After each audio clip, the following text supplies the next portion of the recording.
అంత ఈజీ అని. ఎందుకంటే ప్రస్తుతానికి బంకర్లో ఉన్నటువంటి ఖమేనీ ఆ పరిపాలన ఎంత భయంకరంగా నడిపిస్తున్నారో మనం అర్థం చేసుకోవచ్చు. ట్రంప్ బెదిరింపులను కూడా బేఖాతరు చేయకుండా బంకర్లో ఉన్నటువంటి ఖమేనీ బెదిరింపులు చేస్తూ పరిపాలన సాగిస్తున్నారు. ఆ జోనర్ మనం చూస్తూనే ఉన్నాం, ఎక్కడ భయపడట్లేదు.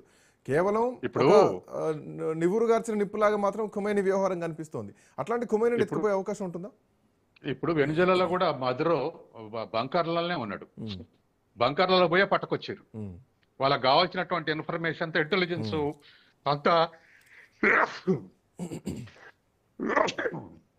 ఇంటెలిజెన్స్ సమాచారంతో ఏ బంకర్లు ఉంటాడో ఏ విధంగా నిర్వీర్యం చేసి తీసుకురావాలి, వాళ్ళ సైనికుల యొక్క దాని కాపలా ఉన్నటువంటి సైనికుల యొక్క కూడా మేము బ్లడ్ మొత్తం కూడా లీక్ అయింది మా శరీరాల నుంచి, ఏం ప్రయోగించారో తెలియదని చెప్పేసి నిన్న మొన్న ఇంటర్వ్యూలో చెప్పారు. ఏది మదురోకు కాపలాగా ఉన్నటువంటి సైనికులు కూడా.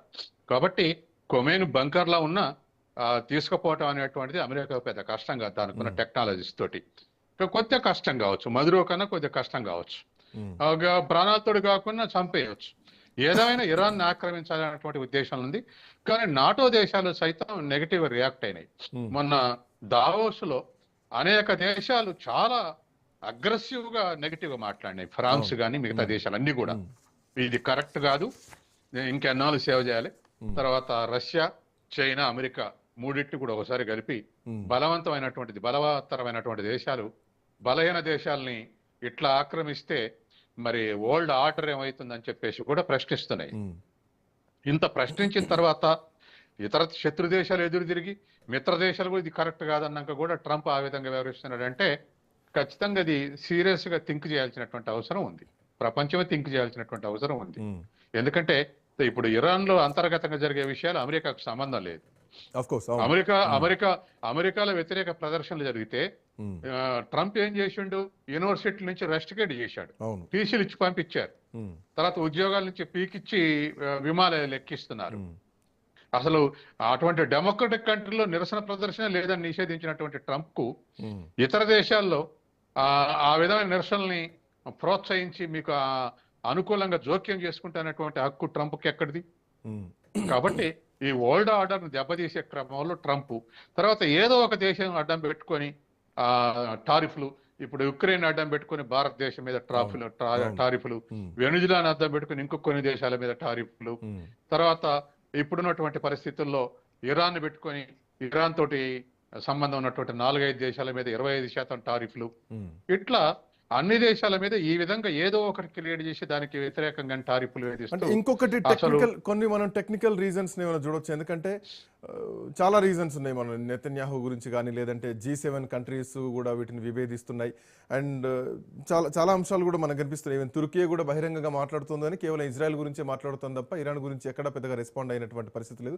అరబ్ దేశాల పరిస్థితి కూడా సేమ్ అట్లాగే ఉంది. అయితే ఇక్కడ పాయింట్ ఏంటంటే సైన్యం చేరుకోవాలంటే ఇది సముద్ర మార్గంలోంచి ఆ మధ్యప్రాచ్యానికి వెళ్ళాలంటే అట్లీస్ట్ ఎంతలైనా ఒక వారం రోజుల సమయం పట్టేటువంటి అవకాశం ఉంటుంది. సో సైన్యాన్ని మోహరిస్తూ కొంత ఒక అడుగు వెనక్కి తగ్గి ఆ విధంగా ఆలోచన చేస్తున్నాడా ట్రంప్? సో వారం రోజుల సమయం పడుతుంది కాబట్టి ఇప్పుడు వెనకడుగు వేయడానికి ఇది కూడా ఒక కారణంగా చూడొచ్చా?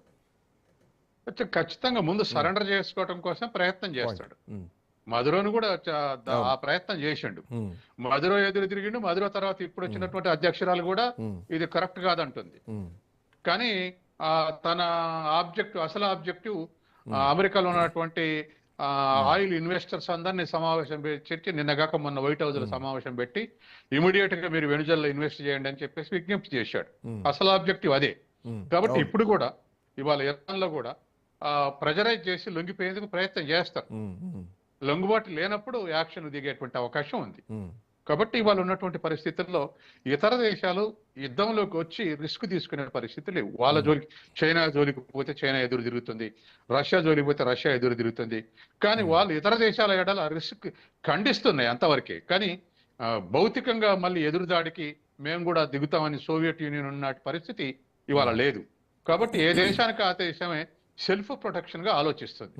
దాంతో ఇవాళ ఉన్నటువంటి పరిస్థితులు ఉద్భవిస్తున్నాయి. యుఎన్ఓలో మొన్న భద్రతా మండలి తీర్మానాలను నిరసించినప్పుడు కూడా ట్రంప్కి అవన్నీ లెక్క చేయట్లేదు. అసలు యుఎన్ఓ ఎక్కడుంది అంటున్నాడు. కాబట్టి ఇదంతా కూడా అందులో మొన్న ఇంటర్నేషనల్ ఇన్స్టిట్యూషన్స్ నుంచి కూడా దరిదాపు ఒక 70 ఇన్స్టిట్యూషన్స్ నుంచి ఉపసంహరించుకున్నారు. ఉమ్, అందులో ఈఎన్ఓకు సంబంధించిన కన్సర్న్ 37 ఉన్నాయి. అవును. కాబట్టి అంతర్జాతీయ సంస్థలను కూడా నిర్వీర్యం చేస్తుంది వాటికి ఫండ్ ఇవ్వకుండా, ఉమ్, అసలు వాటి ఆర్గనైజేషన్స్ లేకుండా.